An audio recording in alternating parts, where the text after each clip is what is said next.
House of Representatives to hold special sit-in next week Tuesday. We'll have details to this story and more in the National Report.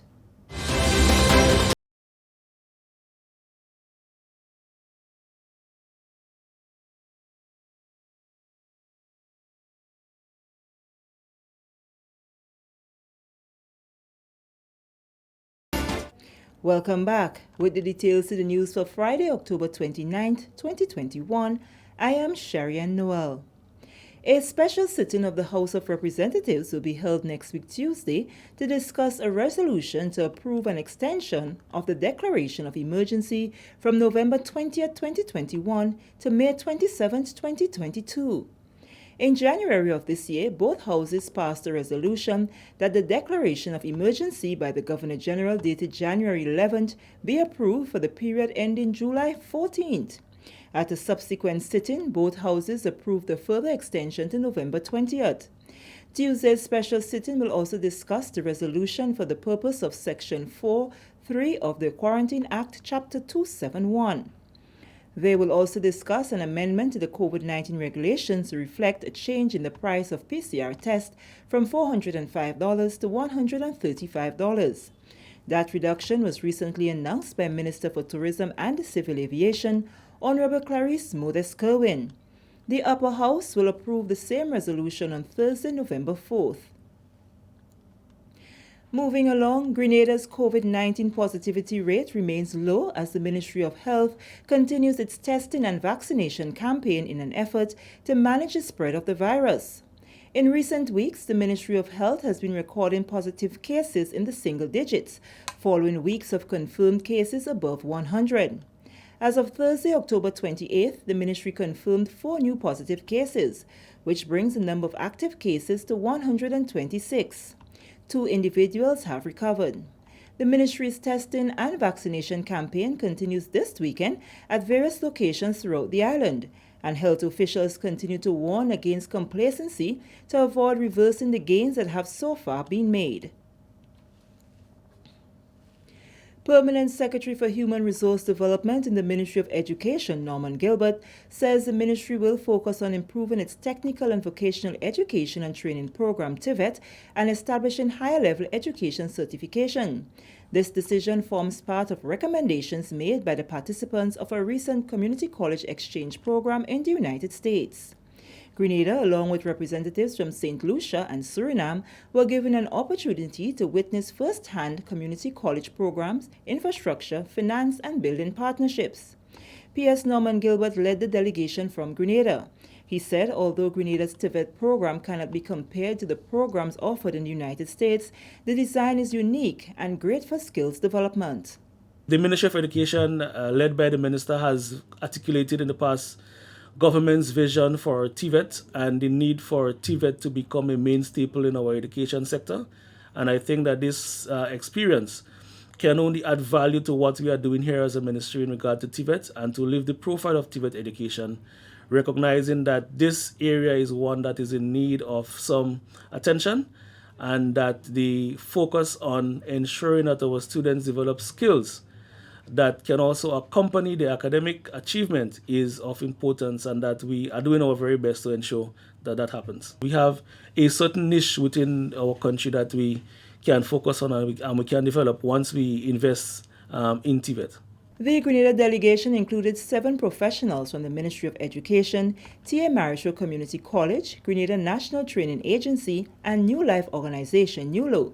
The team will officially submit recommendations where emphasis can be placed to improve the TVET program, TAMCC, and other areas of skills development. P.S. Gilbert said the Ministry of Education is developing a national TVET policy and a national qualifications framework. We are currently preparing our summary report, and that report would highlight what we feel are some of the recommendations that we can make as a grouping led by the ministry, of course. I can tell you that one of the key areas that we need to focus on is that of data collection in terms of which areas are available for training, which areas are not available, where the market saturation. Being able to conduct market assessment needs is one of the areas that we have to also place some emphasis on. They need to provide a higher level certification at our community college. So currently TAMTC does level 1, level 2 programs.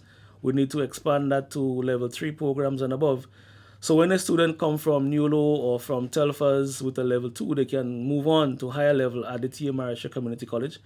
And we also need to look at our entire TVET system in terms of availability. And availability here in terms of support. A number of persons who are interested in TVET may not be able to fund themselves through the various training programs. And we need to look at the harmonization of training so that persons can maximize the limited resources available. Parents, students, teachers, and school administrators are preparing for the resumption of school via phased reopening beginning on Monday, November 1st.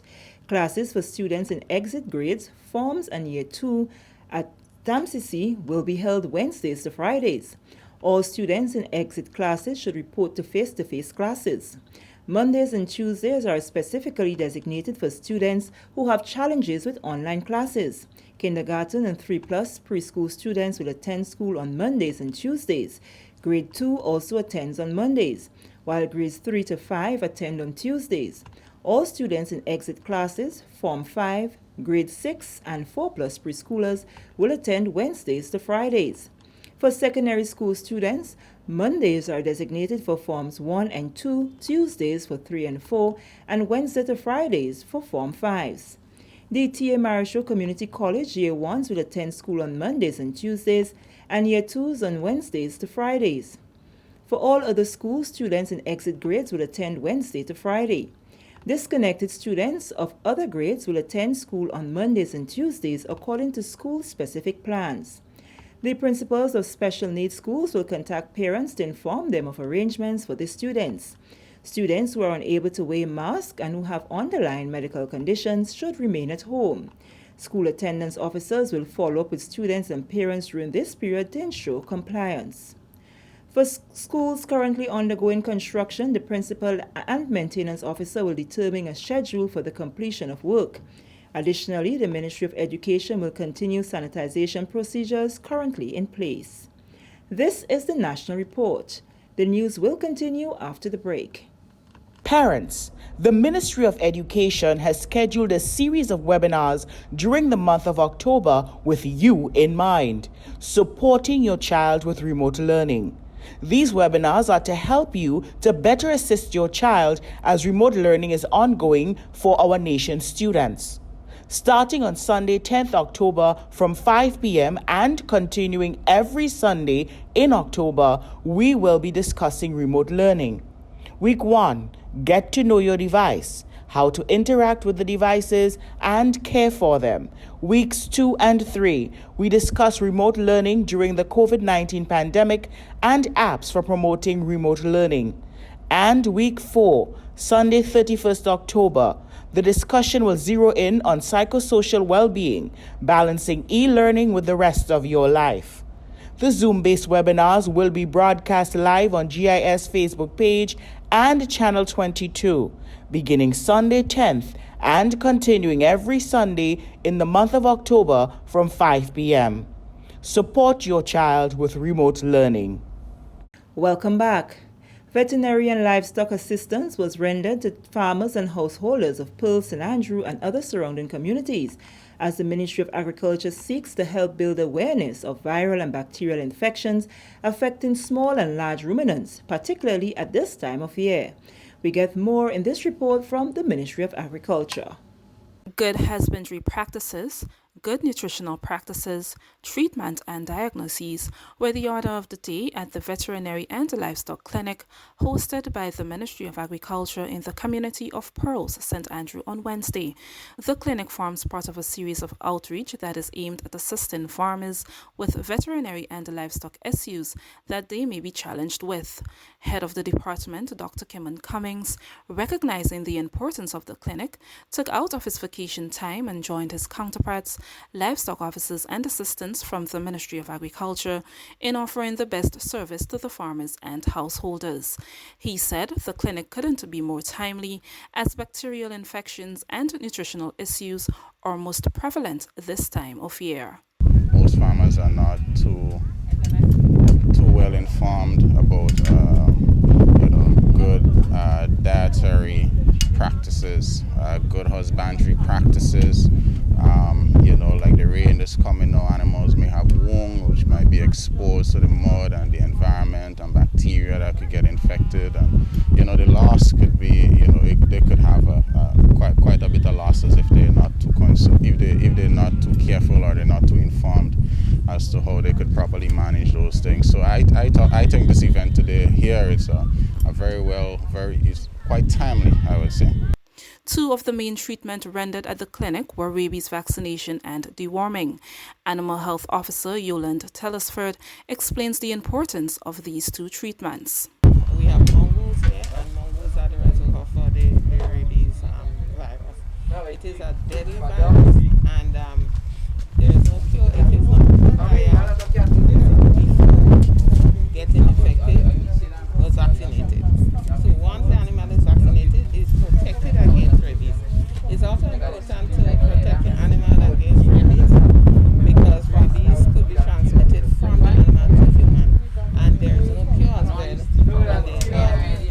when a human contract rabies. It's important to get the animal dewormed. It will help the animal to be free from internal parasites as well as external parasites, and that will help the animal to thrive better, to grow and develop better. The Climate Smart Agriculture and Rural Enterprise Program continues to be an important stakeholder of the Ministry of Agriculture, as its mandate of assistance to the rural farmers ties in well with the Ministry's mantra of food and nutrition security. One of its extension assistants, Hortense Phillip, was present at the clinic, journalizing the activities for use in SIAP's community initiatives. The end result from this initiative is to sensitize farmers as it relates to pests and diseases that the livestock or the animals are affected by, because at the end of the day, SIAP's objective is to improve livelihood. And if farmers is doing that as a livelihood, they need to know what are some of the problems they encounter and how they can mitigate that problems. I would look at some of the things that they carry out or some of the activities that is undertaken here, and I would be able to relate it to my other co-workers as well as my supervisor, and we could use that use persons from the livestock department to do community awareness in other villages and communities. The clinic continues in the parish of St. Mark in the coming weeks and will roll over into 2022 with improved strategies and structures. And finally in the news, the Division of Youth Development wraps up its 2021 commemoration of Youth Week, which concludes Sunday, October 31st. As part of activities to mark the celebration, the division held a youth parliamentary sitting on Thursday. The young parliamentarians debated the resolution, be it resolved that the National Youth Parliament does not approve the COVID-19 pandemic, youth recovery and resilience strategy. June Paul has more in this report. The Division of Youth Development prides itself in providing opportunities for the youth through its many programs and projects, and the hosting of the National Youth Parliament is one such desired opportunity.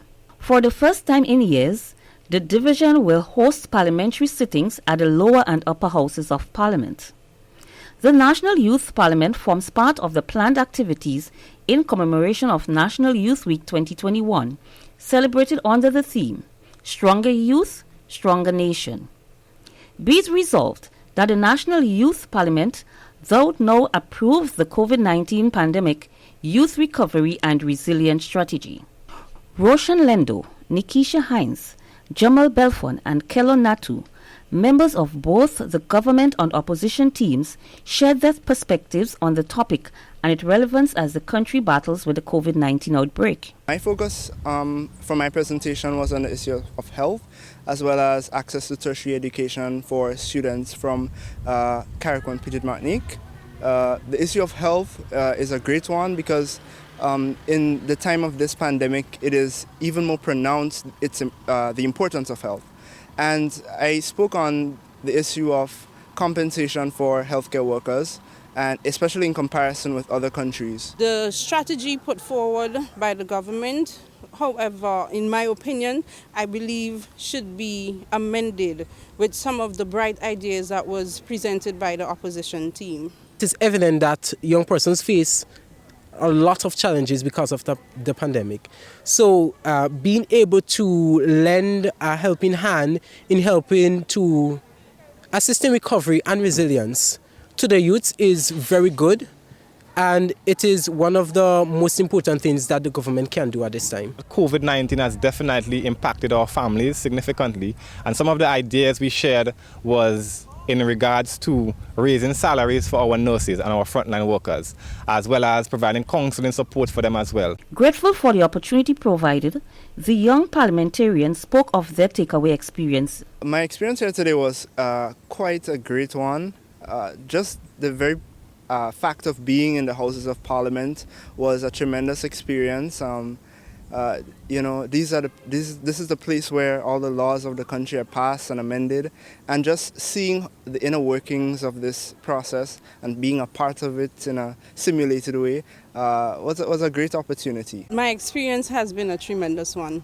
It has been a bit nerve-wracking, but thanks to our facilitators and as well the preparation into getting here, we have overcome and we have delivered well. Experience today was definitely phenomenal. We gained a lot from it, and I must say that I look forward to having other experiences like this in the future. Activities to commemorate the week celebrations, which runs from October 27th to October 21st, includes Youth Staff Virtual Training, National Youth Parliament, Youth Volunteer Weekend, and culminates with a virtual togetherness concert on Sunday, October 31st, 2021.